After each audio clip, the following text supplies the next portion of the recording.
നമസ്കാരം, JB ജംഗ്ഷനിലേക്ക് സ്വാഗതം. വളരെ സവിശേഷതയുള്ള ഒരു കലാകാരിയാണ് ഇന്ന് JB ജംഗ്ഷനിൽ നമ്മോടൊപ്പം അതിഥിയായി വരുന്നത്.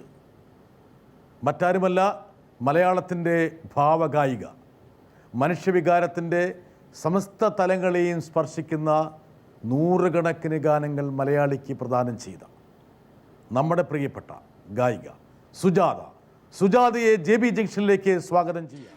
മലയാളത്തിലെ പ്രിയങ്കരിയായ ഗായിക ശ്വേതയുടെ ചേച്ചിയുമായിട്ടുള്ള അഭിമുഖം തുടങ്ങാൻ പോവുകയാണ്. അത് ശരി, അതെന്നെ കൊണ്ട് പറയിപ്പിക്കാൻ വേണ്ടിയുള്ള പിന്നെ ശ്വേതയുടെ അമ്മ. ഇതൊക്കെ ഓർക്കുമ്പോൾ ബേബി സുജാത അമ്മ, ഇനി കുറച്ച് കഴിഞ്ഞാൽ സുജാത അമ്മൂമ്മ. അതിന് വെയിറ്റ് ചെയ്തിരിക്കുക ഞാൻ. ആണോ? സമയമൊക്കെ ആയി. ശ്വേതനെ ഓർമ്മിപ്പിച്ചോ? നമുക്ക് പറ്റുമോ? നീ അധികം ഇങ്ങനെ കറങ്ങി നടക്കേണ്ട കാര്യമൊന്നുമില്ല. ഉടനെ ഉണ്ടാവുമെന്ന് വിശ്വസിക്കാം. God bless. ആണോ? Very good. ഞാനും മോഹനും കാത്തിരിക്കുകയാണ് അതിന്, ഒരു എൻഗേജ്മെന്റിന് വേണ്ടിയിട്ട്. ഇപ്പം തന്നെ അമ്മയെ കൊണ്ട് വലിയ ശല്യമായിരിക്കുകയാണെന്ന് ശ്വേത പറയണം. എന്നാ കാരണം വെച്ചാൽ എല്ലാ കാര്യങ്ങളിലും ഇപ്പം അമ്മയുടെ സ്വഭാവത്തിൻ്റെ ഒരു മാറ്റം വന്നു പറഞ്ഞു. അശ്വിൻ വന്നതിന് ശേഷം രണ്ട് മക്കളെ ഇങ്ങനെ എന്താ പറയുക, ഇങ്ങനെ നോക്കി കുറച്ചൊക്കെ മാറിയ സ്വഭാവം. എന്ത് വിധത്തിൽ? നല്ല രീതിയിലാണ്. For the better or for the worse? Better. അതെ, അതായത് പഴയ മൂച്ചാട്ട സ്വഭാവത്തെ കുറേ മാറ്റം വന്നു. അതാണ് കുറച്ചുകൂടെ റിലാക്സ്ഡ് ആയി. ഡെഫിനറ്റ്ലി അത് തോന്നില്ലേ? എന്നെ കണ്ടാൽ തോന്നുന്നു. ഞാൻ കഴിഞ്ഞ പ്രാവശ്യം സുജാതയെ ഇൻ്റർവ്യൂ സമയത്തുണ്ടായിരുന്ന ആ പിരിമുറുക്കും ടെൻഷനും ഒന്നും ഇപ്പില്ല. ഇപ്പം വരുന്നിടത്ത് വെച്ച് കാണാം. എന്താ പ്രശ്നം? മാത്രമല്ല, അന്ന് പറയാൻ പറ്റാതിരുന്ന പല കാര്യങ്ങളും പറയണമെന്നുള്ളൊരു ഭാവം മുഖത്തിങ്ങനെ പ്രതിഫലിച്ച് കാണുന്നുണ്ട്. അതെ, ചോദിച്ചോളൂ, ഞാൻ പറയും. എല്ലാം ചോദിക്കല്ലേ? ഇപ്പം എന്തും പറയാവുന്ന ഒരു മാനസികാവസ്ഥയിലായോ? മറ്റുള്ളവരെ ഹേർട്ട് ചെയ്യാത്ത കാര്യങ്ങളൊക്കെ പറയും. അവിടെയും ഒരു നയതന്ത്ര ചാതുര്യമാണുള്ളത് അല്ലേ? സുജാതയെക്കുറിച്ച് സംസാരിക്കുമ്പോൾ ഒരുപക്ഷെ നമ്മുടെ ഗാനഗന്ധർവൻ ദാസേട്ടനെ മാറ്റി നിർത്തിയുള്ളൊരു സംഭാഷണവും സാധ്യമല്ല. അവിഭാജ്യ ഘടകം എന്ന് പറയുമ്പോൾ ഒരുപക്ഷെ സുജാതയെ രൂപപ്പെടുത്തുന്നതിൽ ഏറ്റവും കൂടുതൽ പങ്ക് വഹിച്ചത് ദാസേട്ടൻ്റെ സാന്നിധ്യമാണ്. തീർച്ചയായിട്ടും. ഒരു ചെറിയ വെറ്റിക്കോട്ട് എന്തോ ഒരു ചെറിയൊരു സാധനമൊക്കെ ഇട്ട് ഇങ്ങനെ ദാസേട്ടൻ്റെ വാലായിട്ട് ഇങ്ങനെ നടക്കുന്ന സുജാതയുടെ ചിത്രങ്ങളൊക്കെ ഒരുപാട് ആൾക്കാർ കണ്ടിട്ടുണ്ട്. ദാസൻ പറയും, ദാസൻ്റെ മടി കിടത്തിയിട്ട് പ്രവചിച്ചും ദാസേട്ടനെ കാറിൻ്റെ പുറവശത്തിരിക്കുമ്പോൾ എൻ്റെ മടി കിടത്തിയിട്ട് ദാസേട്ടൻ്റെ പാനിലൂടെ പേൻ എൻ്റെ തലയിലത്ത് പോയിട്ടുണ്ടെന്ന് പറയും. അത് ചുമ്മാ അടിക്കണേ കേട്ടാ. ദാസൻ അത്രയും എന്നെ ഒരു മോളെ പോലെയാണ് കൊണ്ടു നടന്നേക്കുന്നത്. ദാസേട്ടൻ സ്വന്തം മോള് തന്നെയാണ്. വരട്ടെ, നീ ഞാനായിട്ടൊരു തടയുന്നില്ല, വരട്ടെ. ഞാൻ ഗുരുവായൂരൊരു കല്യാണത്തിനാണ് ഈ ബേബി സുജാതയെ കണ്ടുമുട്ടിയത്. എങ്ങനെയാണെന്ന് വെച്ചാൽ, പെട്ടെന്ന് പാടിക്കൊണ്ടിരിക്കുമ്പോൾ ആരോ ഒന്ന് എന്നോട് പറഞ്ഞു, അവിടെ ആ മുൻപിലിരിക്കുന്ന കുട്ടി നന്നായിട്ട് പാടും. ശരി, വിളിച്ചു. അപ്പോൾ ഒരു ഫ്രോക്ക്, ഒരു സോക്സ്, വളരെ നീറ്റായിട്ടൊക്കെ ഡ്രസ്സ് ചെയ്യും. ഇപ്പോഴും മോശമല്ല. അന്ന് ആ സ്റ്റേജിലേക്ക് കയറാൻ പറ്റാഞ്ഞിട്ട് ഞാൻ രണ്ട് കൈയും പിടിച്ച് പൊക്കിയാണ് അവളെ ഞാൻ സ്റ്റേജിലേക്ക് ഉയർത്തത്. ഇന്നിപ്പോൾ എനിക്ക് പറ്റില്ല. ആ ഓർമ്മകൾ ഞങ്ങളുടെ, പ്രത്യേകിച്ച് പ്രഭയ്ക്കും എനിക്കും അവൾ മോള് പോലെയാണ്. ഞങ്ങളുടെ ഒരു മോളാണ്. വളരെ കാലം ഞങ്ങൾക്ക് മക്കളില്ലാതിരുന്നപ്പോൾ ഞങ്ങൾ ഇഷ്ടപ്പെട്ടിരുന്ന് എപ്പോഴും ഉൾക്കൊണ്ടിരുന്നത് ഞങ്ങളുടെ മോളെ പോലെയാണ്. ആ മോക്കും ഇന്ന് എൻ്റെ കൈകൊണ്ട് അവാർഡ് കൊടുക്കാൻ ഇടയാക്കിയതിന് ജഗദീശ്വരനോട് നന്ദി പറയുന്നു. ചേച്ചി കരഞ്ഞു എൻ്റെ കണ്ട, അത് മനസ്സിലേക്ക് കയറിപ്പോ. അങ്ങനെ പറഞ്ഞാലും തുടക്കം തന്നെ ഉള്ളിലേക്ക് തട്ടിക്കളഞ്ഞല്ല. സുജാത ചിരിക്കുകയാണെങ്കിലും കണ്ടു നിറഞ്ഞിപ്പത്. ഒരുപാട് നയജാതിരിയുള്ള ആളാണ് സുജാത. പക്ഷെ എങ്കിൽ പോലും ഇപ്പോൾ അത് കയറി നെഞ്ചിൽ തൊട്ടു. ദാസേട്ടൻ അത് വേറെയാണ്. ദാസേട്ടനും പ്രവചിയും ഫുൾ ഫാമിലിയും they are special, always special. അന്ന് ഈ പറഞ്ഞ പോലെ വലിയ ഒരു പാവാടയും ഇതൊക്കെ ഇട്ട് നടന്ന് ദാസേട്ടൻ ഇങ്ങനെ പിടിച്ച് സ്റ്റേജിലേക്ക് കയറ്റുമ്പോൾ അതൊരു പക്ഷേ വലിയൊരു ഗായിക പട്ടത്തിലേക്കാണ് ഉള്ള ഒരു വിളിയായിരുന്നുവെന്ന് അന്ന് ചിന്തിക്കാനുള്ള പ്രായമൊന്നും ആയിരുന്നില്ലല്ലേ? ഒട്ടുമായിരുന്നില്ല. ഒന്നും അറിയാത്ത വയസ്സല്ലേ. അതുകൊണ്ട് ദാസേട്ടൻ എന്ന് പറഞ്ഞൊരു വ്യക്തി ഇപ്പോഴല്ലേ നമുക്കൊക്കെ പേടി. നമുക്കെന്ന് എനിക്കറിയില്ല, എനിക്ക് പേടി. കാരണം ദാസേട്ടൻ എല്ലാവർക്കും പേടിയാണ്. എന്താ കാരണം വെച്ചാൽ എങ്ങനെ പ്രതികരിക്കും, എപ്പോൾ പ്രതികരിക്കും. അത് പ്രതികരണത്തിൻ്റെക്കാട്ടും എനിക്ക് നമ്മൾ പാടുമ്പോൾ എനിക്ക് ആ റെസ്പെക്റ്റ് കൊണ്ടാണ് കേട്ടോ പേടി. കാരണം നമ്മൾ പാടുമ്പോൾ ഇപ്പോഴും ദാസേട്ടൻ ഓരോ ഇതും ശ്രദ്ധിക്കും. എന്തൊക്കെയാണ് പാടണേ, എവിടെയൊക്കെയാണ് തെറ്റ്, എല്ലാം ഇങ്ങനെ ശ്രദ്ധിച്ചുകൊണ്ടിരിക്കുക. അപ്പം നമ്മുടെ ആ ഒരു റെസ്പെക്റ്റോടെ ദാസേട്ടനെ എപ്പോഴും കാണുമ്പോഴും നമുക്കറിയാം ഇനിയും ദാസൻ്റെ മുമ്പിൽ ഇനി ഒരുപാട് നല്ലോണം പാടണം എന്നുള്ള ആഗ്രഹം കണ്ട്.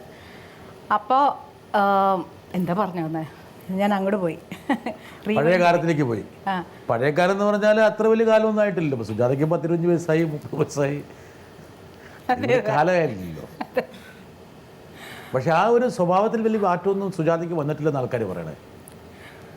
എന്താ കാരണം വെച്ചാൽ അന്ന് ഈ പറഞ്ഞ കുരുത്തക്കേടൊന്നും കാണിച്ച് നടക്കാനുള്ള സാവകാശവും ഒന്നും കിട്ടാത്തതുകൊണ്ട്, മറ്റു കുട്ടികളുടെ കൂടെ പാറിപ്പറന്ന് കളിക്കാനുള്ള സാവകാശം കിട്ടാത്തതുകൊണ്ട് അതെല്ലാം ഇപ്പം ഇന്നെടുത്ത് ഉപയോഗിക്കാന്നാണ് മോഹൻ പറയണത്. അന്നും അങ്ങനെ എൻ്റെ അത്ര പാവൊന്നുമല്ലായിരുന്നു. ഇന്നത്തെ പോലെ തന്നെയൊക്കെ I had my share of fun definitely. പക്ഷേ സ്റ്റേജിൽ വൺസ് ഐ എം വിത്ത് ദാസേട്ടൻ്റെ കൂടെ എവിടെയൊക്കെ ട്രാവൽ ചെയ്യുന്നു അവിടെയൊക്കെ ഹീസ് സോ സ്ട്രിക്റ്റ്. സ്റ്റേജിൽ അങ്ങോട്ട് തിരിയാൻ പാടില്ല, ഇങ്ങോട്ട് തിരിയാൻ പാടില്ല, അത്രയും സ്ട്രിക്റ്റായിട്ട് എന്നെ വളർത്തിക്കൊണ്ടുവന്നതാണ്. പക്ഷേ ഒരുപാട് ഡിസിപ്ലിൻ ഉണ്ടായിരുന്നു. പക്ഷേ അതിൻ്റെ കൂടെ എൻ്റെ ആ വയസ്സിൻ്റെ കുറുമ്പുകളൊക്കെ കുറച്ചൊക്കെ ഉണ്ടായിരുന്നു. ഇതാരാണിത്? ദൈവമേ, അയ്യോ അനു, ഇതെന്റെ ഫസ്റ്റ് കസിൻ. ഞങ്ങൾ ഒരു ട്വിൻസിനെ പോലെയാണ്. അനു എന്നാണ് പേര്. എല്ലാരും ചോദിക്കും ട്വിൻസ് ആണോ. സുജാത ഏതാണ്? ഇതെപ്പോ മനസ്സിലായി. കണ്ടാ, അതിങ്ങനെ ഗ്രേഡ് ചെയ്ത് വന്നപ്പോൾ സുജാതയെ കിട്ടിയത്. ചുരുണ്ട മുടി, ഇതിപ്പോ സ്ട്രെയിറ്റ് ആയി. അതെ അതെ. ഈ പ്രായത്തിൽ ദാസേട്ടൻ്റെ കൈ പിടിച്ചു അല്ലേ? അതെ. ഈ അനു എൻ്റെ ഫസ്റ്റ് കസിനാണ്, അമ്മയുടെ ചേച്ചിയുടെ മോളാണ്. പക്ഷേ ഞങ്ങൾ ഒരുമിച്ചാണ് വളർന്നത്. അത് കുറച്ച് എല്ലാ കുരുത്തക്കേടും ഒരുമിച്ചാണ്. കുരുത്തക്കേടെന്ന് വെച്ചാൽ actually she was the naughtiest person. ഞങ്ങൾ 4 കസിൻസ് ആണ് ഒരുമിച്ച് വളർന്നേക്കുന്നത്. അനുവിൻ്റെ 2 ബ്രദേഴ്സും ഉണ്ട്. അല്ലാതെ വേറെ അനു എവിടെയുണ്ട്? അനു എറണാകുളത്തുണ്ട്. അപ്പൊ അനുവിനോട് പറയണം, യാദൃശ്ചികമായിട്ട് അനുവിനെ കുറിച്ച് സംസാരിക്കുന്നത് നിന്റെ പഴയ കോലമൊക്കെ കണ്ട് ഞങ്ങൾ എന്ന് പറയാം. ഏതായാലും ഈ ഫോട്ടോ എനിക്ക് അയച്ചു തരണം. എൻ്റെ കയ്യിൽ ഇല്ല ഈ പടം. തീർച്ചയായിട്ടും. ഒരു പക്ഷേ ഇതുപോലുള്ള ഒരു ബാല്യം മറ്റ് ഒരു ഗായികമാർക്കും അല്ലെങ്കിൽ ഗായകന്മാർക്കും ഉണ്ടാവില്ല. എന്താ കാരണം വെച്ചാൽ സുജാത, ബേബി സുജാത എന്ന വലിയ ഫേമസ് ആയിരുന്നു. ശരി, അത് പറയണം. വേണമെങ്കിൽ ഒരാളെ കൊണ്ടുവരാം. ഹായ് സുജു. നമ്മളുടെ കോളേജ് ഡേയ്സ് ഒക്കെ സുജുവിന് ഓർമ്മയുണ്ടാവുമല്ലോ. എസ്പെഷ്യലി നമ്മളുടെ പ്രീ ഡിഗ്രി ഡേയ്സ്. നമ്മൾ ഏകദേശം ഒരു 8 പേരുടെ ഗ്രൂപ്പായിരുന്നില്ലേ. അപ്പോൾ ആ സമയത്ത് നമ്മളുടെ ഗ്രൂപ്പ് കുറച്ചൊരു നോട്ടി ഗ്രൂപ്പായിരുന്നു. ആൻഡ് കുറേ ഇൻസിഡൻസ് ഒക്കെ ഉണ്ടായിട്ടുണ്ട്. അപ്പോൾ അതിൽ ഒരു particular incident I think you also remember it. ഓർമ്മയുണ്ട് എന്ന് എനിക്ക് തോന്നുന്നു. I will just say. അതായത് നമ്മൾ ഒരു ദിവസം എല്ലാവരും കൂടെ ലാസ്റ്റ് ബെഞ്ചിൽ, കുറച്ചൊരു നോട്ടി ഗ്രൂപ്പായിരുന്നു, പഠിക്കാനൊക്കെ മിടുക്കരാണെങ്കിലും കുറച്ച് നോട്ടി ആയിരുന്നു. അപ്പോൾ ലാസ്റ്റ് 2 ബെഞ്ചസിൽ നമ്മൾ എല്ലാവരും ഇരുന്നിട്ട് ഒരു 8 പേരുണ്ടായിരുന്നു. നമ്മൾ കിടന്നിട്ട് എല്ലാവരും കൈ ഇങ്ങനെ മുകളിൽ വെച്ചിട്ട് ഇങ്ങനെ കാണിച്ചു. അപ്പോൾ മിസ് അവിടെ നിന്ന് നോക്കുമ്പോൾ കൈ അനങ്ങണത് മാത്രമേ കാണുള്ളൂ. അപ്പോൾ ഇത് നമ്മൾ നേരത്തെ പ്രിപ്പയർഡ് ആയിരുന്നു, എല്ലാവരും തമ്മിൽ ഇങ്ങനെ ചെയ്യുമെന്ന് പറഞ്ഞു. അപ്പം ഇങ്ങനെ ചെയ്യുമെന്ന് പറഞ്ഞപ്പോൾ തന്നെ സുജു വേറെ ബെഞ്ചിൽ പോയിരുന്നു, സൈഡിലത്തെ ബെഞ്ചിൽ പോയിരുന്നിട്ട് ഒരു ഇങ്ങനെ ഓൺ ലുക്കർ മാത്രമായിരുന്നു, അതിൽ ടേക്ക് പാർട്ട് ചെയ്തില്ല. അപ്പോൾ എനിക്ക് എന്താ അറിയണ്ടേന്ന് വെച്ചാൽ, അപ്പോൾ അത് കഴിഞ്ഞിട്ട് ആ എപ്പിസോഡ് കഴിഞ്ഞിട്ട് പ്രശ്നം ഉണ്ടായി. ഞങ്ങൾ ക്ലാസ്സിൽ നിന്നൊക്കെ വിട്ടു, അതൊരു ചെറിയ ഇഷ്യൂമായി. അപ്പോൾ എനിക്കെന്താ ചോദിക്കേണ്ടതെന്ന് വെച്ചാൽ, ആ സമയത്ത് ഞങ്ങൾ ഭയങ്കര അടിപൊളിയായിരുന്നു. അപ്പോൾ because of your celebrity status പലതും സുജുവിന് ചെയ്യാൻ പറ്റിയിട്ടില്ല, ഇങ്ങനത്തെ പല ഉഴപ്പത്തരങ്ങളൊക്കെ. അപ്പോൾ ഇന്ന് വെൻ യു ലുക്ക് ബാക്ക്, അങ്ങനെ ആ കോളേജ് ഡേയ്സ് ഇത്രയും നന്നായിട്ട് ഞങ്ങൾ അടിച്ചു പൊളിച്ച പോലെ പറ്റിയില്ല എന്നുള്ള വല്ല റിഗ്രറ്റ്സും ഉണ്ടോ? ഓക്കെ, നമ്മൾ ആദ്യം കണ്ട കഥാപാത്രത്തിന്റെ ഇപ്പോഴത്തെ അവസ്ഥയാണ്. So nice. സുജാത, ഈ ചോദ്യത്തിൽ 2 ഘടകമുണ്ട്. ഒന്ന്, അന്ന് മിസ് ചെയ്തു പോയിട്ടുള്ള ഒരുപാട് കുടുംബത്തരത്തിൻ്റെ ഇതാ നോക്ക്, അന്നത്തെ അടിപൊളി ഗ്യാങ് ഇതാണ് അല്ലേ? വാവ്. നോക്ക്, ഇതിലെ ഏറ്റവും കുസൃതി കുറുമ്പ് അടിപൊളി ആരായിരുന്നു? അനുവിനെയായിരുന്നു. ഇവരെല്ലാം ഒന്നിനൊന്ന് മെച്ചം. അനു ഏറ്റവും നോട്ടി, ലില്ലി ഭയങ്കര കുറുമ്പായിരുന്നു, ജോളി, രമ, എല്ലാവരും. ഇതില് ഞാൻ ഈ അഭിമുഖം കാണുമ്പോൾ അവർക്കൊരു കാര്യം പോകുന്നുണ്ട്, അവരൊരിക്കലും പ്രതീക്ഷിക്കുന്നുണ്ടാവും. അത് നന്നായിട്ട് ഇട്ടത്. ഈ ലില്ലി പാടും കേട്ടാ. അനു പറഞ്ഞ 2 കാര്യമുണ്ട്. ഒന്ന്, പിന്നെ ഞങ്ങൾ ചെയ്തതുപോലൊരു അടിപൊളി പരിപാടികളിലൊന്നും വ്യാപൃതയാകാൻ സെലിബ്രിറ്റി സ്റ്റാറ്റസ് കൊണ്ട് സുജാതയ്ക്ക് പറ്റിയില്ല. 2, അവളൊരു അവസരവാദിയായിരുന്നു. സമയമായപ്പോൾ അവൾ മുങ്ങി. എനിക്കെന്താന്ന് വെച്ചാൽ എന്നോട് അനു പറഞ്ഞു, ഞാൻ ആ വാചകം അങ്ങനെ പറയുന്നില്ല, പക്ഷേ സാർ അത് എടുത്തിട്ടൊന്ന് കിളച്ചാൽ മതി എന്ന് പറഞ്ഞു. അനു അങ്ങനെ പറയുന്ന അനു പറയില്ല. അതാ ശരി, ഇത് കഴിഞ്ഞിട്ട് ചോദിച്ചോളൂ. ഞാൻ ആദ്യം അനുവിനെ പറ്റി പറയാം. കാരണം അറിയാലോ, എൻ്റെ 2 വയസ്സുള്ളപ്പോൾ ഞങ്ങൾ സേലത്തായിരുന്നു. അച്ഛൻ മരിച്ചതിന് ശേഷം ഇങ്ങോട്ട് വന്നു. ഞങ്ങൾ താമസിച്ച അനുവിൻ്റെ അമ്മയുടെ വല്യമ്മ, അമ്മയുടെ സിസ്റ്റർ, മൂത്ത ചേച്ചിയാണ്. അനു, രഘുചേട്ടൻ, രവിചേട്ടൻ, ഞാൻ ആ ഫാമിലിയിലൊരു മോളായിരുന്നു. അപ്പോൾ അനു ഞാൻ സെയിം വയസ്സ്. ഞങ്ങൾ 18 ദിവസമേ വ്യത്യാസമുള്ളൂ. 18 ദിവസം എൽഡറാണ് അനു. അപ്പോൾ അങ്ങനെ എല്ലാം. അപ്പം ഞാൻ സെലിബ്രിറ്റി സ്റ്റാറ്റസ് എൻജോയ് ചെയ്യുമ്പോൾ ആ സമയത്ത് പാടി നടക്കണു ഇതൊക്കെ. പക്ഷേ എൻ്റെ ഇങ്ങനെ ഒരു സ്വന്തം സിബ്ലിംഗ് ആയിരുന്നിട്ട് ഷി വാസ് ടോട്ടലി അൺഅഫക്റ്റഡ്. ഇപ്പം എനിക്ക് ഡ്രസ്സുകളുണ്ട്, ഒരുപാട് ഡ്രസ്സുകൾ തയ്ക്കണു. അതെന്ന് വെച്ചാൽ ലാളിക്കുന്നു ആൾക്കാർ, എല്ലാ ശ്രദ്ധയും സുജാതയിലേക്ക് പോകുന്നു. പക്ഷെ അതിന് യാതൊരു സഫക്കേഷനും അതിനുണ്ടായിരുന്നില്ല. She never had any problem. എൻ്റെ കൂടെ നിന്ന് എനിക്ക് ക്ലാസ് ഞാൻ ലീവൊക്കെ എടുക്കുകയാണെങ്കിൽ ഫുൾ ബുക്കുകളും നോട്ട്സൊക്കെ എഴുതി തന്ന എൻ്റെ സ്വന്തം സിസ്റ്ററാണ് അനു. പക്ഷെ അതാണ് പറഞ്ഞത്, എന്നെ വിട്ട് പറയില്ല, തീർച്ചയാണ്. അത് ഒരിക്കലും പറയില്ല. അല്ല, അത് പറയാതെ പറഞ്ഞല്ലോ അതിനകത്ത്. അതായത് ആ സമയമായപ്പോൾ അവൾ അവിടെ നിന്ന് ഞങ്ങളുടെ ആ ബെഞ്ചിൽ നിന്ന് മാറി എന്ന് പറഞ്ഞല്ലോ. അതിന് ഞങ്ങളുടെ പത്രക്കാരുടെ ഭാഷ പറഞ്ഞ അവസരമായി എന്നാ പറയുന്നത്. പക്ഷെ എനിക്ക് ഇഷ്ടമല്ല. എനിക്കിങ്ങനെ ടീച്ചർമാരെ എങ്ങനെ കാണിക്കണമെന്ന് ആക്ച്വലി എനിക്ക് പേടിയാണ്. ആ സമയത്ത് ഞാൻ പറഞ്ഞില്ല, അന്നൊക്കെ എനിക്ക് പേടിയായിരുന്നു. ഇപ്പോഴാണ് ഇങ്ങനെ കുറച്ചൊരു അഹങ്കാരിയായത്. വരട്ടെ, ഒരാൾ കൂടെ വരട്ടെ. ഉത്സവപ്പറമ്പുകളിലും ഗാനമേള സ്റ്റേജിലുമൊക്കെ ഓഡിറ്റോറിയങ്ങളിലൊക്കെ ഒരുപാട് സ്ഥലങ്ങളിൽ പോയി ദാസേട്ടൻ്റെ കൂടെ. ദാസേട്ടൻ എന്ന് പറഞ്ഞാൽ അന്ന് സംഗീതത്തിന് പര്യായമാണ്, മറ്റാരെയും അറിയില്ല. അപ്പോൾ അന്ന് ദാസേട്ടൻ്റെ കൂടെ ഗാനമേള സ്റ്റേജുകളിൽ ഒരു കുട്ടി ഫ്രോക്ക് വിട്ട്, ഒരുപക്ഷെ നമുക്കൊക്കെ വലുതാകുമ്പോൾ കല്യാണം കഴിക്കാൻ പറ്റിയ ഒരു പെണ്ണ് എന്ന നിലയ്ക്ക് ഒരു കുഞ്ഞു പെണ്ണായിട്ടാണ് സുജു സ്റ്റേജുകളിൽ വന്ന് മാസ്മരികത കൊണ്ട് പാടി. ഈ കൊച്ചുകുട്ടി ഇങ്ങനെ ദാസേട്ടൻ എന്ന് പറയുന്ന ഈ മഹാനായ ഗായകൻ്റെ കൂടെ എങ്ങനെ നിൽക്കാൻ കഴിയുന്നു എന്ന് പറയുന്ന അതിശയിപ്പിക്കുന്ന ഒരു ത്രോ ആയിരുന്നു സുജുവിൻ്റേത്. സുജുവിനെ പിന്നെ സിനിമയിൽ വന്നതിന് ശേഷം വളരെ അടുത്തറിയുന്നു, കുടുംബത്തിലേക്ക് പോകുന്നു, മോഹൻ ചേട്ടനുമായിട്ട് ഭയങ്കര അടുപ്പമാകുന്നു. ഒരുപാട് തവണ നല്ല ലഞ്ചൊക്കെ ഡബ്ബിങ്ങിനിടയ്ക്കൊക്കെ ചെന്ന് നല്ല ഊണൊക്കെ തന്നിട്ടുണ്ട്, നല്ല മീൻകറിയൊക്കെ ഉണ്ടാക്കി തന്നിട്ടുണ്ട്. വളരെ നല്ല അടുപ്പമായിരുന്നു. ആ ഇടയ്ക്ക് ഞാൻ കല്യാണം കഴിച്ചിട്ടില്ലാത്ത ഒരു എലിജിബിൾ ബാച്ചിലർ ആയിരുന്നതുകൊണ്ട് സുജു എനിക്ക് വേണ്ടി ഒരുപാട് കല്യാണാലോചനയൊക്കെ നടത്തിയിട്ടുണ്ട്. അതൊക്കെ ഞാൻ നല്ല ഒരു മധുര സ്മരണയാണ്. ഒരുപാട് നോക്കിയിട്ടുണ്ട് സുജു. നമുക്കിപ്പോൾ ഏതായാലും ആർക്ക് വേണ്ടിയാണ് ആലോചിച്ചതെന്നൊന്നും ഇനിയിപ്പം പറയേണ്ടെന്ന് തന്നെയാണ് എൻ്റെ റിക്വസ്റ്റ്. പക്ഷേ പറഞ്ഞോളാം പറഞ്ഞു സുരേഷ്. ഞാൻ അങ്ങനെ അത് പറയേണ്ടതില്ല എന്ന് പറഞ്ഞാൽ പോലും സുജുവിന് തോന്നുവാണ് ആരെയാണ് സുരേഷ് ഗോപിക്ക് വേണ്ടി ആലോചിച്ചതെന്ന്. വേണമെങ്കിൽ ബ്രിട്ടാസ് ചോദിച്ചിട്ട് സുജു പറയുകയാണ്, പറഞ്ഞോട്ടെ, എനിക്കിപ്പോൾ ഇപ്പോഴൊക്കെ പറയേണ്ട സമയമാണല്ലോ എന്ന് പറഞ്ഞു. അല്ല, അത് പറയില്ല. 2-3 പേരെ ആലോചിച്ചിട്ടുണ്ട്. He was such a nice person. എനിക്ക് വലിയ ഇഷ്ടമായിരുന്നു as an actor, as a person. കാരണം പാട്ട് ഭയങ്കര ഇഷ്ടമുള്ള പാട്ടെന്ന് വെച്ചാൽ എന്തൊരു പാഷനാണ് പുള്ളിക്ക്. ഇപ്പോഴും സുരേഷ് ഗോപി സ്റ്റേജിൽ കയറി ഇങ്ങനെ കൈപിടിച്ചിട്ടേ പാടും.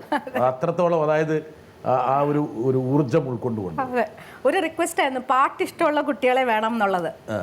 അങ്ങനത്തെ കുട്ടികളെയാണ് തേടിയിരുന്നത്. അങ്ങനത്തെ 3 പേരെ കണ്ടെത്തി സുജാത അല്ലേ? ഓൾമോസ്റ്റ് എന്ന് പറഞ്ഞാൽ കണ്ടെത്തി. പക്ഷെ അങ്ങോട്ട് ഏൽപ്പിക്കാൻ പറ്റിയില്ല. നല്ലൊരു കുട്ടിയെ കിട്ടിയല്ലോ. എന്തായാലും അത് കഴിഞ്ഞു, കാലഘട്ടം കഴിഞ്ഞു. സുജാതയുടെ ജീവിതത്തിൽ പലപ്പോഴും അവസരം കിട്ടായ്മയാണ് ഒരു അവസരമായി മാറിയത്.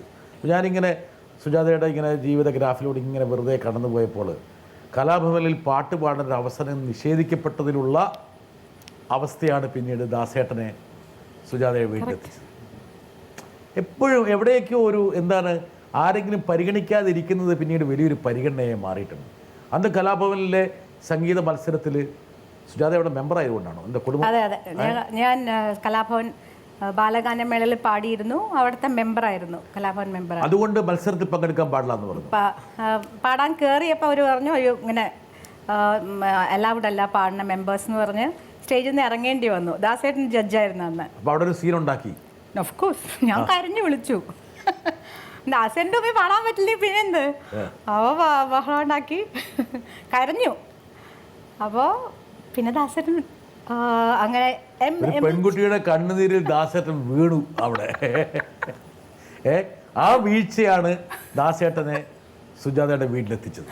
അതെ, എമിൽ ചേട്ടൻ ദാസേട്ടൻ്റെ ഗിറ്റാർ വായിച്ചിരുന്ന ദാസൻ്റെ വലിയ ഫ്രണ്ട് എമിൽ ചേട്ടനാണ്. എമിൽ ചേട്ടൻ, റെക്സ് ചേട്ടൻ എന്ന് പറഞ്ഞാൽ എമിൽ ഐസക്സ്, റെക്സ് ഐസക്, അവർ രണ്ടുപേരാണ് ഞങ്ങളുടെ കലാഭവനിലെ ഞങ്ങളുടെ ഗുരുക്കന്മാർ. റെക്സ് ഐസക് എന്ന് പറഞ്ഞാൽ വലിയ വയലിനിസ്റ്റാണ്, എമിൽ ഐസക് ഗിറ്റാറിസ്റ്റാണ്. അപ്പോൾ എമിൽ ചേട്ടൻ ഒരു ദിവസം ദാസൻ്റെ ഫ്ലൈറ്റ് മിസ് ചെയ്തു എവിടെയോ പോകുമ്പോൾ. അപ്പോൾ എയർപോർട്ടിൽ നിന്ന് അവരെ തിരിച്ച് ഹോട്ടലിൽ പോകുന്ന വഴി എമിൽ ചേട്ടൻ വീട്ടിൽ കൊണ്ടുവന്നു. അങ്ങനെ പാട്ട് കേൾപ്പിച്ചു. കലാഭവൻ വലിയൊരു വഴിത്തിരിവുണ്ടാക്കി ജീവിതത്തിൽ അല്ലേ? അതെ. ഇദ്ദേഹത്തിന് അറിയുന്നു നോക്കാം. ഹായ് സുജു. സുജുവിനെ ഞാൻ റെക്കോർഡിങ്ങിനും ഷൂട്ടിങ്ങിനൊക്കെ ഇടയ്ക്കൊക്കെ കാണുന്നതുകൊണ്ട് അധികം മിസ് ചെയ്യുന്നില്ല. ഞാൻ ഇപ്പോൾ പറയാനാഗ്രഹിക്കുന്ന ഞങ്ങളുടെ ആദ്യത്തെ കലാഭവൻ്റെ ബാലഗാനമേള ഓർക്കസ്ട്ര, അതിൽ സുജാത വന്നിട്ടൊരു ഡയലോഗുണ്ട്. അതായത് ഉണ്ണിക്കിടാങ്ങൾ പിഴച്ചു കാൽവയ്ക്കലും കണ്ണിന് കൗതുകമുണ്ടാം പിതാക്കൾക്ക് എന്ന ഒരു ഇൻട്രഡക്ഷനോട് കൂടിയായിരുന്നു അന്നത്തെ ബാലഗാനമേള സ്റ്റാർട്ട് ചെയ്തിരുന്നത്. അതിൻ്റെ ഇൻട്രഡക്ഷൻ പറഞ്ഞിരുന്നത് സുജാതയാണ്. അതിപ്പോൾ പ്രേക്ഷകർക്ക് വേണ്ടിയിട്ട് സുജു ഒന്നുകൂടി അതൊക്കെ ഒന്ന് റിപ്പീറ്റ് ചെയ്യുകയാണെങ്കിൽ വളരെ നന്നായിരുന്നു. ബാലഗാനമേളയുടെ ഉദ്ഘാടനം സുജാതയുടെ ഈ രണ്ട് വരി കൊണ്ടായിരുന്നു. പാട്ട് പ്ലസ് കോമ്പയറിംഗ്. അപ്പൊ ആദ്യം ഒരു ഫാദർ ആബേൽ ഒരു പേപ്പറൊക്കെ തന്നിട്ടുണ്ട്, അത് മുഴുവൻ കാണാതെ പഠിച്ച് പറയായിരുന്നു. അവസാനം അതിൻ്റെ ഇടയിലുള്ളതാണിത്.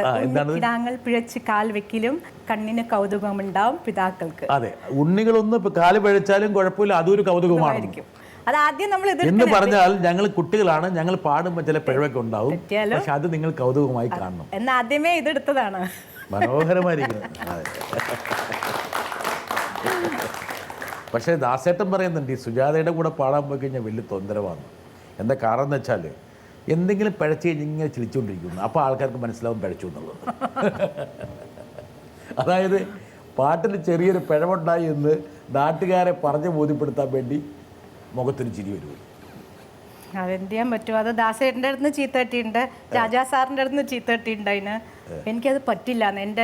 എൻ്റെ അമ്മയുടെ ഒരു സിസ്റ്റർ ഉണ്ട്, ആ സിസ്റ്റർ എന്നെ പോലെ എനിക്കവിടെ ഞങ്ങൾക്ക് എന്തോ ആ ജീൻസിലുണ്ടെന്ന് തോന്നുന്നു. അത് എന്തെങ്കിലും കണ്ട അപ്പോൾ ഇവിടെ നിന്ന് ഇങ്ങനെ ചിരി വരും.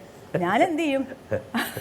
ഇപ്പോൾ ഒരു ഇതൊക്കെ അത് ശ്വേതയാണ് ഇപ്പം എൻ്റെ അമ്മ കൺട്രോൾ യുവർ സെൽഫ്. ശ്വേതയാണോ ഇപ്പോൾ സുജാതയുടെ അമ്മ?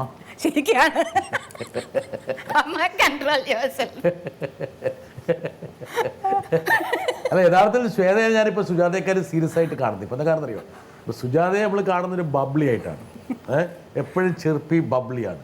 സുജാത കുറച്ചുകൂടി ശ്വേത കുറച്ചുകൂടി കമ്പോസ്റ്റാണ്, കൂളാണ്, സീരിയസ് ആണ്. ഇത് സുജാതയുടെ എല്ലാ സ്വഭാവങ്ങളും ഉണ്ടെങ്കിൽ തന്നെയും കമ്പാരിറ്റീവ്ലി വളരെ കൂൾ ആൻഡ് കമ്പോസ്റ്റ് ആണ്. അപ്പോൾ സ്വാഭാവികമായിട്ടും ശ്വേതയുടെ ഒരുപാട് വഴക്ക് സുജാതയ്ക്ക് കിട്ടാനുള്ള സാധ്യത ഞാൻ കാണുന്നുണ്ട്. ദൈവമേ, അതുകൊണ്ട് ഞാൻ ഇനി കുറച്ച് ബിഹേവ് ചെയ്യണം അല്ലേ? ഈ സമയത്ത് അന്ന് ആരാണ് ശ്വേതയെക്കുറിച്ചല്ലേ പറഞ്ഞത്? വരട്ടെ എന്നാ ശ്വേത. ഹലോ അമ്മ, നമസ്കാരം ബ്രിട്ടാ സർ. നമുക്ക് എല്ലാവർക്കും അറിയാം അമ്മ എത്ര ബബ്ലി പേഴ്സണാണ്, സന്തോഷമായിട്ടിരിക്കുന്നതാണ് അമ്മയ്ക്ക് ഏറ്റവും ഇഷ്ടം എന്ന്. പക്ഷേ എനിക്കറിയാം അമ്മ എത്ര ഹാർഡ്ഷിപ്സ് ഫേസ് ചെയ്തിട്ടുണ്ട് ലൈഫിൽ നിന്ന്. അച്ഛനില്ലാതെയാണ് വളർന്നത്. അമ്മൂമ്മയുടെ ഫാമിലി മാത്രമേ സപ്പോർട്ട് ഉണ്ടായിരുന്നുള്ളൂ. കരിയർ വൈസ് നോക്കുകയാണെങ്കിൽ പോലും ആ ഒരു കൺസർവേറ്റീവ് സൊസൈറ്റിയിൽ ഒരു സിംഗിങ് എന്ന് പറഞ്ഞെടുക്കുന്നത് ആ കാലത്ത് അത്രയും ഈസി ആയിരുന്നില്ല. പക്ഷെ അതും അമ്മ മറികടന്ന് വന്നു. കരിയർ വൈസ് നോക്കുകയാണെങ്കിൽ ഒരുപാട് ഹാർഡ്ഷിപ്സ് ഉണ്ടായിരുന്നു, പോളിറ്റിക്സ് ഉണ്ടായിരുന്നു. പക്ഷെ ഇതൊന്നും അമ്മേനെ അത്രയും എഫക്റ്റ് ചെയ്യാൻ അമ്മ സമ്മതിച്ചിട്ടില്ല. എല്ലാത്തിനും അമ്മയ്ക്കൊരു പോസിറ്റീവ് അപ്രോച്ച് ഉണ്ട്. അതായത് എന്ത് ഹാർഡ്ഷിപ്പാണെങ്കിലും അതിൻ്റെ പോസിറ്റീവ്സ് എടുത്തിട്ട് അത് അമ്മേനെ ബെറ്റർ ആക്കാനുള്ളൊരു അപ്രോച്ചാണ് അമ്മ എപ്പോഴും എടുക്കുന്നത്. അത് എവിടെ നിന്നാണ് അമ്മ പഠിച്ചത്? and how do you work it around to strengthen yourself more? ഈ വിദ്യയൊക്കെ മാൾക്ക് പറഞ്ഞു കൊടുത്തിട്ടില്ലേ? മേ ബി അവൾക്ക് അത്ര ഹാർഡ്ഷിപ്സ് ഉണ്ടായിട്ടുണ്ടോ? ഒട്ടും ഉണ്ടായിട്ടില്ല.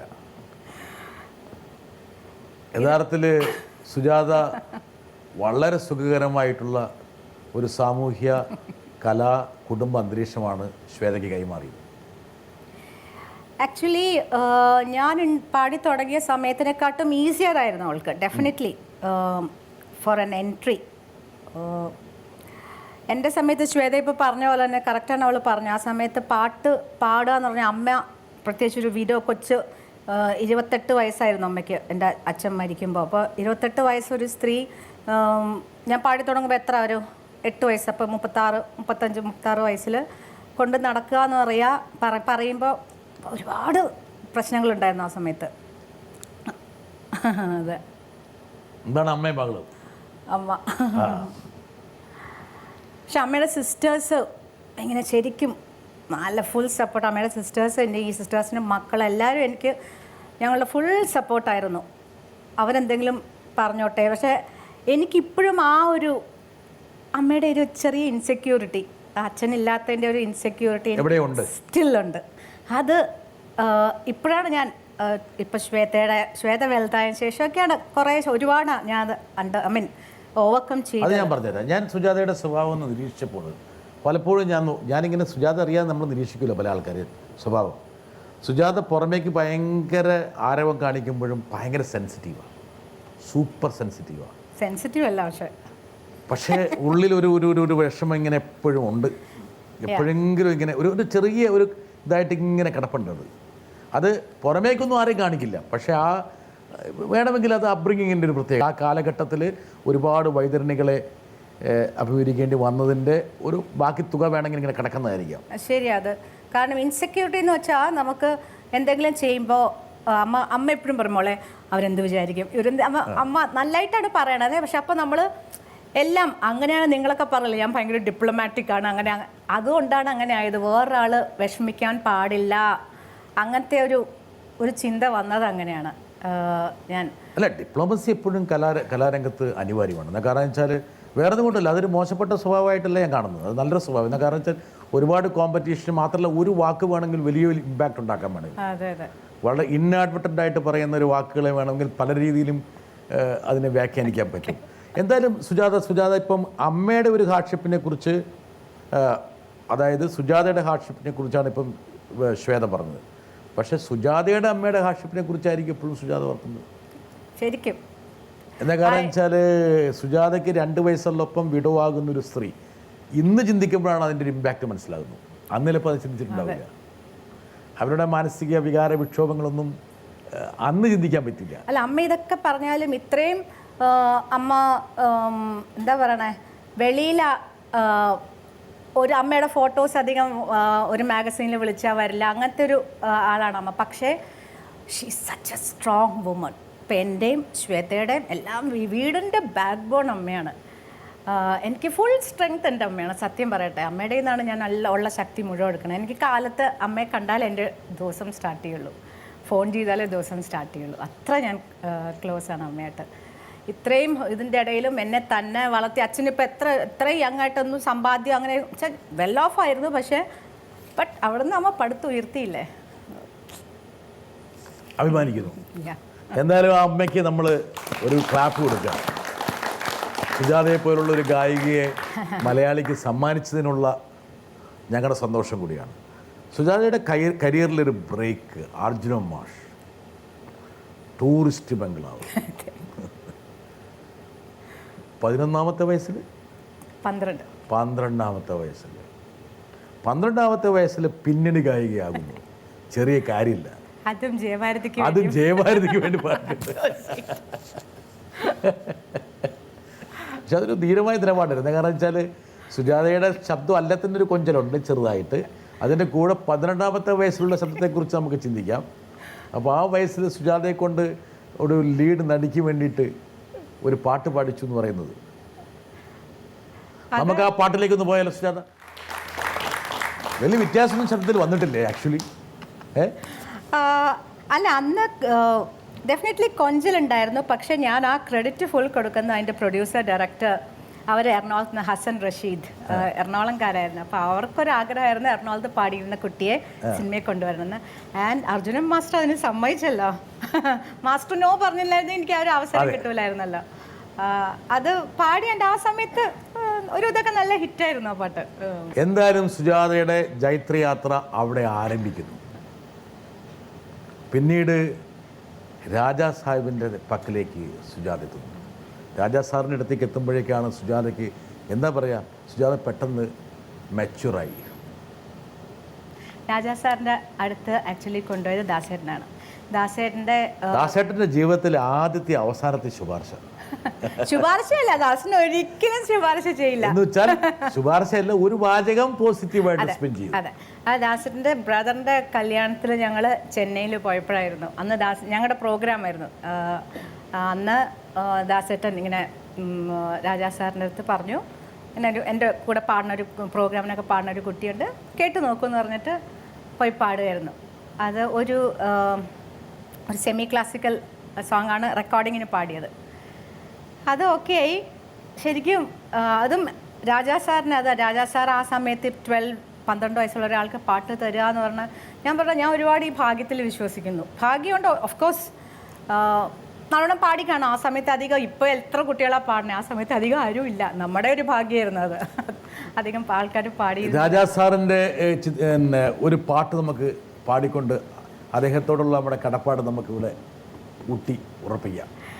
ഞാനൊരു കാര്യം ചെയ്യാം. ആദ്യത്തെ പാട്ട് കാതലോവ്യം എന്ന് പറഞ്ഞ പാട്ടാണ്. അത് സിനിമയിൽ ഉണ്ടായിരുന്നില്ല. ഞാൻ അത് പാടിയിട്ട് പിന്നെ അത് ഉൾപ്പെടുത്തിയില്ല സിനിമയിൽ. അത് സിനിമയിൽ കാസറ്റിലൊക്കെ വന്നത്.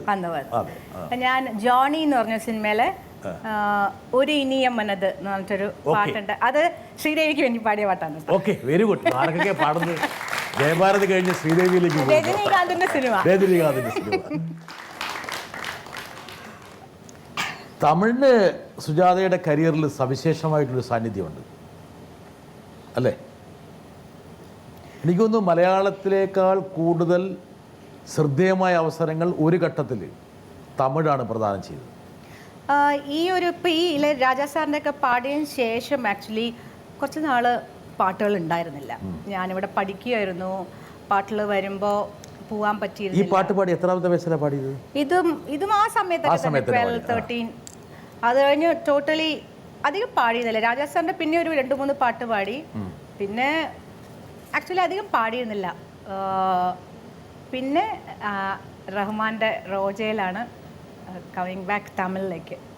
നമുക്കതിലേക്ക് വരാം. അതിനിടയ്ക്ക് വലിയൊരു ഈ പഠനം അങ്ങോട്ട് പൂർത്തിയാകുന്നതിന് മുമ്പ് വേറൊരു നാഴികക്കല്ല് വന്നു. 1981 വലിയൊരു സംഭവം നടന്നു.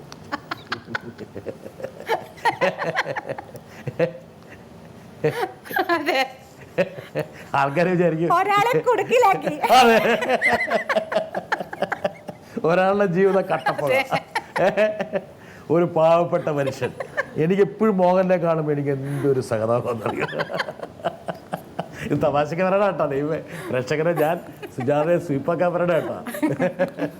ആളെ ഞാൻ കാണിച്ചു തരാറത്. സുജു, ഞാനും ഈ പരിപാടിയിലുണ്ട്. ഞാൻ കുറേ കാലമായി ഒരു ചോദ്യം ചോദിക്കണമെന്ന് വിചാരിക്കുന്നു. അത് ഈ പരിപാടിയിലോ കൂടെ ആവട്ടെ. നീ എപ്പോഴും സാരി ഉടുക്കുമ്പോൾ ഒരു ബഹളം വയ്ക്കാറുണ്ട്. അതെന്നാണ് അത് അവസാനിക്കാൻ പോണത്? ഇത് കേട്ട് കേട്ട് മടുത്തു.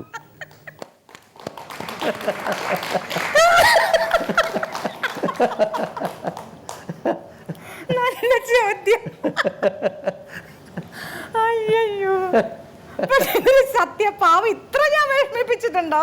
എത്ര കാലമായിട്ട് സഹിച്ചോണ്ടിരിക്കണം ബ്രിട്ടാസേ. ഈ സഹനം ഇനി എന്ന് വരെ ഉണ്ട്? ഞാനതിപ്പോ പറയാൻ പോവുകയാണ്. ഞാൻ പറഞ്ഞുകളാ. ഇത് ഞാൻ പറഞ്ഞു പറയിപ്പിച്ചല്ല കേട്ടാ. കുറെ കാലമായിട്ട് പറയാൻ വേണ്ടി ആഗ്രഹിച്ചാണ്. അത് ശരിയാട്ടോ. മോഹന സഹികെട്ട് എവിടെയെങ്കിലും പോകുമ്പോ ഞാൻ സാരി കൊടുത്ത് ചുരിദാറിട്ട് വന്നാ മതി. സാരി കൊടുക്കല്ലേ. സാരി എടുക്കാൻ പോയാൽ ഒരു മണിക്കൂർ പോകുമോ? അത് ഇവിടെ ശരിയല്ല, അവിടെ പിടിച്ചതാ ഇവിടെ പിടിച്ചതാ. പക്ഷെ അതിന് വേണ്ടി എന്താ, നമ്മൾ റിയാലിറ്റി ഷോസിൽ ജഡ്ജായി വന്നു ദിവസം 4 സാരി വെച്ച് കൊടുക്കേണ്ടി വരും. അതൊരു പണിഷ്മെന്റ് തന്ന പോലെ. 1981 സുജാത വിവാഹം എന്നുള്ളത് ഞാൻ പറഞ്ഞത് സുജാത ഒരു പ്രത്യേക കാരണം കൊണ്ട് നഷ്ടപ്പെട്ടു പോയി എന്ന് നമ്മൾ ചിന്തിക്കുമ്പോൾ ആ കാരണം തന്നെ സുജാതയെ വീണ്ടും സഹായിക്കാനെത്തും. വിവാഹം, പിന്നീട് ശ്വേത പിറക്കുന്നു. അങ്ങനെ ഒരു 4-5 വർഷക്കാലം സുജാത ഔട്ടാവും. നോക്കാം, ഞാൻ പറഞ്ഞാണെന്ന് പറഞ്ഞിട്ട് എൻ്റെ മുകളിൽ കയറണ്ട, ഇത് വരട്ടവരാണെങ്കിൽ. ചേച്ചി പാടിയിട്ടുള്ള പാട്ടുകളിൽ എനിക്ക് വളരെ ഇഷ്ടമുള്ള പാട്ടുകൾ കണ്ടു കണ്ടു കൊതി കൊണ്ടു നിന്ന കുയിലേ, ആ പാട്ട്. പിന്നെ വരമഞ്ഞളാടിയ രാവിൻ്റെ മാറിൽ, ഈ ഗാനം. പിന്നെ അതുകൂടാതെ നേற்று ഇല്ലാத മാറ്റം என்றது, காற்று என் காதிலேதோ சொன்னது, இதுதான் കാതൽ என்பதா. ഇതൊക്കെ എനിക്ക് വളരെ വളരെ ഇഷ്ടമുള്ള പാട്ടുകളാണ്. എന്തായാലും എനിക്ക് ചേച്ചിയോട് ഒരു ചോദ്യം ചോദിക്കാനുള്ളത് ഇതാണ്. ഞാൻ ചോദിച്ചോട്ടെ, ഇത്രയധികം സൂപ്പർ ഹിറ്റുകൾ പാടിയിട്ടുള്ള ചേച്ചി ഇടയ്ക്കെപ്പോഴോ കുറച്ച് നാൾ ഈ ഫീൽഡിൽ നിന്ന് വിട്ടുനിന്ന പോലെ തോന്നി. അങ്ങനെ മനഃപൂർവ്വം വിട്ടുനിന്നതാണോ? എന്താണ് അതിൻ്റെ കാരണം? വിവാഹം, അതുപോലെ തന്നെ ഒരു കുഞ്ഞിൻ്റെ ജനനം. അങ്ങനെ ഞാൻ കണക്കൂട്ടി നോക്കുമ്പോൾ ഏറെക്കുറെ ഒരു 5 വർഷക്കാലം അല്ലേ, 5 years. പക്ഷെ ഒരു സിംഗർക്ക് ഭയങ്കര ചലഞ്ചിങ് പീരീഡിൽ 5 വർഷക്കാലം വിട്ടു നിൽക്കുക എന്ന് പറഞ്ഞാൽ ഫീൽഡ് ഔട്ടാണ്. സുജാത അങ്ങോട്ട് ആകെ വിഷമിച്ചിട്ടുണ്ടാവും. ഇത് വിവാഹമാണല്ലേ. അനു അവിടെ ഉണ്ടോ? മോഹൻ്റെ അച്ഛനാണ് നടുക്കുന്നത്. അങ്ങനെ 5 വർഷക്കാലം ഈ ഫോട്ടോ നിമിത്തം മാറി നിന്നു. സാധാരണ ആര് മാറി നിന്നാലും പ്രത്യേകിച്ച് ഒരു 5 വർഷക്കാലം. അപ്പോൾ അതിന് അപവാദമൊക്കെ ആയിട്ട് വേണമെങ്കിൽ ഇപ്പോൾ മഞ്ജു വാര്യരുടെ പേരൊക്കെ പറയാൻ വേണമെങ്കിൽ. പക്ഷേ മഞ്ജു വാര്യരെ പോലെ അഭിനയത്തിൻ്റെ രംഗമല്ല. അല്ല, മഞ്ജു ഇങ്ങനെ എന്താ പറയണേ, ഏറ്റവും കത്തി നിൽക്കുന്ന സമയത്താണ് മാറിപ്പോയത് അല്ലേ. ഞാനങ്ങനെ സിനിമയിൽ ഭയങ്കര പ്രോമിനൻ്റ് ആയിട്ട് നിൽക്കുന്ന സമയമായിരുന്നില്ല ഞാൻ നിർത്തിയത്. അതെ, ബഡ്ഡിങ് ആയിരുന്നു ആക്ച്വലി. അത് എമർജ് ചെയ്യുന്ന സമയത്താണ് പോയത്. അപ്പം മഞ്ജുവിൻ്റെ ഒരു എന്താ പറയേണ്ട ഒരു ഗ്യാപ്പ് അവിടെ പ്രേക്ഷകരുടെ മനസ്സിലുണ്ടായിരുന്നു. അപ്പം അവർ തിരിച്ചു വരാൻ വേണ്ടിയുള്ള ഒരു ഏർജ് ഉണ്ടാവും. പക്ഷെ സുജാതയ്ക്ക് അതില്ല. സുജാത വീണ്ടും മുമ്പോട്ട് പ്രയാണം ചെയ്യേണ്ടതായിരുന്നു, അവിടെ വെച്ചൊക്കെ നിർത്തി. ചിലപ്പോൾ മറ്റുള്ള ആൾക്കാരൊക്കെ തിളങ്ങി വരുന്ന സമയത്ത് സുജാത എപ്പോഴെങ്കിലും ശ്വേതയ്ക്ക് ഒരു എന്താ പറയുക, ഒരു 2 വരി പാടിക്കൊടുക്കുന്ന സമയത്താണെങ്കിൽ പോലും ഇടനെഞ്ചിലൊരു ചെറിയ വിങ്ങലുണ്ടായില്ലായിരുന്നു. Actually that was my choice കേട്ടോ. എനിക്ക് എന്താണെന്ന് വെച്ചാൽ ഒരു 2 അബോർഷൻ ഉണ്ടായി. അപ്പോൾ കുട്ടികളുണ്ടാവില്ല. നമ്മുടെ സൊസൈറ്റി അറിയില്ല, പാടി നടക്കുകയാണ്, അവർക്ക് കുട്ടികളൊന്നും അങ്ങനത്തെ ആ സമയത്തായപ്പോൾ എനിക്ക് ഇങ്ങനെ ചെറിയ വാശി പോലെ ഇനി പാട്ടൊന്നും സൈഡിൽ വയ്ക്കാം, ഒരു വീട് കൊച്ചു വാവയ്ക്കായിട്ട് മതി ഇനി പാട്ട് എന്നൊക്കെ ആ ഒരു ആഗ്രഹത്തിലാണ് പാട്ട് പതുക്കെ ഷോസൊക്കെ നിർത്തി. ശ്വേതയുടെ എനിക്ക് ഫുൾ 10 മാസം ബെഡ് റെസ്റ്റ് ആയിരുന്നു എനിക്ക്. 9ാം മാസം ആക്ച്വലി ശ്വേത 1 മാസം പ്രിമച്വറാണ്. ഞാൻ ഒരു ഷോ ചെന്നൈയിൽ ആ 8 മാസവും ബെഡ് റെസ്റ്റ് ആയിരുന്നു. പ്രസവിക്കുന്നതിന് 2 ദിവസം മുമ്പേ ഒരു ഷോ ദാസേട്ടൻ, ജാനകിയമ്മ, സുശീലമ്മ, ജയൻചേട്ടൻ എല്ലാം ഉള്ളൊരു ഷോ ചെന്നൈയിലുണ്ടായിരുന്നു. അത് കേൾക്കാൻ പോയി, നല്ല ഫുൾ വയറിൽ. അതിൻ്റെ അടുത്ത ദിവസം കൊച്ചുവേളി വന്നു. ആ ഗാനമേളയുടെ ഒരു എന്താ പറയാ, അനുരണനൊക്കെ പറയാവുന്ന. അപ്പോൾ ആ ഒരു മോള് വേണം, മോളോ മോനോ വേണമെന്നൊരു ആഗ്രഹം വേണമെന്നും പറഞ്ഞിട്ടില്ല ആദ്യം വാശി പിടിച്ചോണ്ടിരുന്നു. അങ്ങനെയാണല്ലോ ഞാൻ കേട്ടുള്ളത്. മോൻ എനിക്ക് ലവായിട്ട് ആ കുട്ടികളെ. അയ്യോ, ഈ നമ്മൾ ജഡ്ജിങ്ങിന് പോകുമ്പോൾ എല്ലാ പേരൻസിന് ചെറിയ ഒരു പരാതിയുണ്ട്, ആൺകുട്ടികളാണ് പാടിയെങ്കിൽ സുജാത കുറച്ച് മാർക്ക് കൂടുതൽ കൊടുക്കും. അതൊക്കെ ഞാൻ കേട്ടിട്ടുണ്ട്. ആൺപിള്ളേർക്ക് കൂടുതൽ മാർക്ക് ഇട്ട് കൊടുക്കുന്നു. എനിക്ക് ആൺകുട്ടികൾ എന്ന് വെച്ചാൽ ഭയങ്കര ക്രേസാ. പക്ഷെ എനിക്കിപ്പോൾ ഒരു മോനെ കിട്ടിയ. എന്തായാലും ശ്വേതയുടെ ഭർത്താവ് അശ്വിനെ കിട്ടിക്കൂടിയിട്ട് ആ ഒരു വിടവങ്കം നികത്തി. എന്തായാലും 5 വർഷക്കാലം സുജാത മാറി നിൽക്കുന്നു. ആ 5 വർഷക്കാലത്ത് മലയാളത്തിലും തമിഴിലൊക്കെ ഒരുപാട് ഗായികമാർ രംഗത്തേക്ക് വരുന്നു. പിന്നീട് ഈ രംഗത്തേക്ക് തിരിച്ചു വരാൻ പറ്റുമെന്ന് വല്ലതും ചിന്തിച്ചോ? ആക്ച്വലി എനിക്ക് തോന്നിയിരുന്നില്ല വരാൻ പറ്റുന്നു. പക്ഷേ എനിക്ക് ആഗ്രഹം ഉണ്ടായിരുന്നു. മോഹനുമായിട്ട് കലഹിച്ചോ? കാരണം ഞാൻ എടുത്ത ചോയ്സ് അല്ലേ, മോഹന് ഞാൻ പാടണം എന്നാണ്. മോൻ എപ്പോഴും പറയും ഞാൻ കല്യാണം കഴിച്ച തന്നെ താൻ പാട്ടുകാരി ആയതുകൊണ്ടാണെന്ന്. ഇനി അതില്ലെങ്കിൽ നിന്നെ ഡൈവോഴ്സ് ചെയ്ത് പറഞ്ഞു. അത് അങ്ങനെ പറഞ്ഞിട്ടില്ല. അങ്ങനെ പറയാൻ വന്നു നിന്നോട് പറഞ്ഞു, പക്ഷെ ഞാൻ പറഞ്ഞില്ല എന്ന് പറഞ്ഞു. ഒരുപക്ഷെ ഇനിയും പാടാതിരുന്നാൽ വേണമെങ്കിൽ മോഹൻ അത് പറഞ്ഞേനെ. അതെ, മേ ബി പറഞ്ഞിരിക്കും. അത്ര പാട്ട് മൂപ്പർക്ക് പാട്ടിനോട് അത്ര പാഷനാണ്. അത്ര പാഷനാണ്. അപ്പോൾ ആക്ച്വലി തിരിച്ച് കൊണ്ടുവരാൻ ഒരു പ്രധാന കാരണം പ്രിയദർശനാണ്. എപ്പോഴും വരട്ടെ പ്രിയൻ പറഞ്ഞാൽ ഞങ്ങൾ അപ്പം കൊണ്ടുവരും ഒരാളെ. എൻ്റെ സിനിമാ ജീവിതത്തിലൊരു കൊച്ചനുജത്തിയാണ് സുജു. എപ്പോഴും ഒരു അനിയത്തിയായിട്ട് എൻ്റെ സ്വന്തം അനിയത്തിയെ പോലെയാണ് ഞാൻ സുജുവിനെ കണ്ടിരിക്കുന്നത്. കോളേജിൽ പഠിക്കുന്ന കാലത്ത് 5 രൂപ കൊടുത്ത് സെനറ്റ് ഹാളിൽ ഫ്രോക്ക് ഇട്ടൊരു കൊച്ചുകുട്ടി ദാസേട്ടൻ്റെ കൂടെ പാടുന്നത് ഞാൻ കണ്ടിട്ടുണ്ട്. She was very famous at that time. എന്താ പറയുക, ആ സമയത്ത് ഒരു അത്ഭുതമായിരുന്നു സുജു എന്ന പാട്ടുകാരി. പിന്നീട് ഞാൻ മദ്രാശി വന്ന ശേഷം ഒരു ഡയറക്ടറായ കാലത്ത് ഞാൻ ആലോചിച്ചു എവിടെ പോയി സുജാത എന്ന പാട്ടുകാരിന്ന്. അങ്ങനെ മോഹനും സുജുവിൻ്റെ ഹസ്ബൻഡായ മോഹനുമായിട്ടൊരു ഫ്രണ്ട്ഷിപ്പിൻ്റെ ഒക്കെ അടുത്ത് പഴകിയ സമയത്ത് സുജുവിനെ വീണ്ടും കണ്ടുമുട്ടാനിടയായി. അതങ്ങനെ സുജുവിനെ കണ്ടപ്പോൾ ഞാൻ ചോദിച്ചു എന്തുകൊണ്ട് പാടുന്നില്ല എന്ന് പറഞ്ഞപ്പോൾ മോള് ജനിച്ച ശേഷം ഞാൻ പാടിയിട്ടില്ല ഏട്ടാ, എനിക്കെന്തോ ഒരു ധൈര്യക്കുറവെന്ന് തോന്നുന്നു. അപ്പോൾ എനിക്ക് അങ്ങനെ ഞാനൊരു ഭാഗ്യമായിട്ടാണ് കൺസിഡർ ചെയ്യുന്നത്. ഞാൻ സുജുവിനോട് പറഞ്ഞു എൻ്റെ പടത്തിൽ പാടണം എന്ന് പറഞ്ഞു. ആളിന് ആദ്യത്തിരി മടിയൊക്കെ ആയിരുന്നെങ്കിലും പാടിക്കഴിഞ്ഞപ്പോൾ കുറച്ചുകൂടെ ധൈര്യമായി. പിന്നെ വീണ്ടും കൂടുതൽ ധൈര്യമായി. അങ്ങനെ വീണ്ടും മിടുക്കിയായ പാട്ടുകാരി മലയാള സിനിമയ്ക്ക് കിട്ടി. സത്യം പറഞ്ഞാൽ എനിക്ക് ഭയങ്കര സന്തോഷമുള്ള കാര്യമാണ്. അങ്ങനെ ഉള്ള ഇത്രയും മലയാള സിനിമയുടെ ചരിത്രത്തിൽ കണ്ട ഏറ്റവും നല്ല ഗായികകളിൽ ഒരാളായ സുജുവിന് രണ്ടാമത് ഒരു സംഗീത ജീവിതം ഉണ്ടാവാൻ ഞാൻ കാരണക്കാരനായി എന്നുള്ളൊരു ഭാഗ്യം എനിക്കുണ്ട്. And I'm so proud of it. Thank you പ്രിയേട്ട. ഇവിടെയാണ് സുജുവിനെ ഈ ഭാഗ്യം ഇങ്ങനെ തുടച്ചുകൊണ്ടിരിക്കുന്നത്. എവിടെ എന്തെങ്കിലും മിസ്സായാൽ ആ മിസ്സാകുന്നത് വലിയൊരു പരിഗണനയ്ക്ക് വേണ്ടിയുള്ള നിമിത്തമായി മാറും. ഞാൻ നേരത്തെ പറഞ്ഞ പോലെ ഓരോ സമയത്തും എവിടെയൊക്കെയോ ഒരു അദൃശ്യ സ്പർശം ഇങ്ങനെ സുജുവിൻ്റെ ജീവിതത്തിലുണ്ട്. പ്രിയൻ്റെ ഈ ഒരു ടച്ചില്ലായിരുന്നെങ്കിൽ ഒരുപക്ഷെ സുജുവിനെ പലരും മറന്നുപോയത്, വിസ്മൃതിയിലേക്ക് പയ്യെ പോയത്. തീർച്ചയായിട്ടും ആ 5 വർഷം ഒരുപക്ഷെ ഒരു 6 or 7 വർഷമായിരുന്നെങ്കിൽ അതങ്ങ് മരവിപ്പിക്കപ്പെട്ടു പോയത്. നഷ്ടപ്പെട്ടിരുന്ന ധൈര്യം പരിപൂർണമായി പോവുകയും പിന്നെ നോ പറഞ്ഞേനെ. ശരിയാണ്, എവിടെയൊക്കെയോ ആരൊക്കെയോ സുഹൃതം ചെയ്തിട്ടുണ്ട് സുജാത. ശരിയാണ്. ഇവിടെ അതാണ് നമുക്ക് പാടണം എന്ന് തലയിൽ വിധിയായിട്ട് വിട്ടിട്ടുണ്ടെങ്കിൽ അതിന് കറക്റ്റ് ദൂതന്മാർ ഓരോ സ്ഥലത്ത് ദൈവം അയച്ചിട്ടുണ്ടാവും. അവർ നമ്മളെ പാടിക്കും. ഏഞ്ചൽസ്. എൻ്റെ ഒരു ഏഞ്ചലാണ് പ്രിയേട്ടൻ.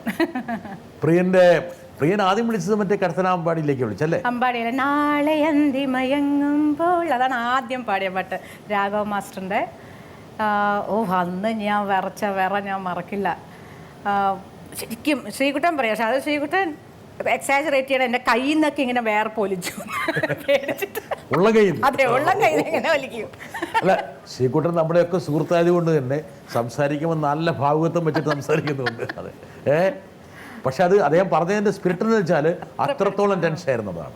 അത്ര ശരിക്കും പേടിച്ച് അത് ശരിക്കും ഒരു 5 വർഷം കഴിഞ്ഞ് മൈക്കിൻ്റെ മുമ്പിൽ വരിക എന്നുള്ളത് അയ്യോ ഭയങ്കര.